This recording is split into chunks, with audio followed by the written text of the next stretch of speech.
Welcome back. We can actually limit our search to finding the term that we're looking for, but only within a certain site. So for example, we're looking for the term low carb dieting, but we could specify and we could say we only wanted to find low carb dieting within a certain site.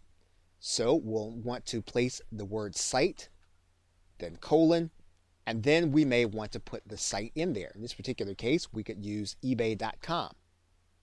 We'll click enter, and the only results that are going to come back are going to be those from ebay.com. And we can actually do that with any top level domain as long as we have the site term that we want and then the site that we are looking for.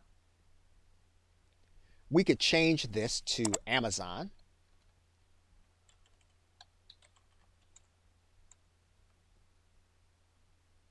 And you'll see that the only results that are going to come back are going to be those from Amazon.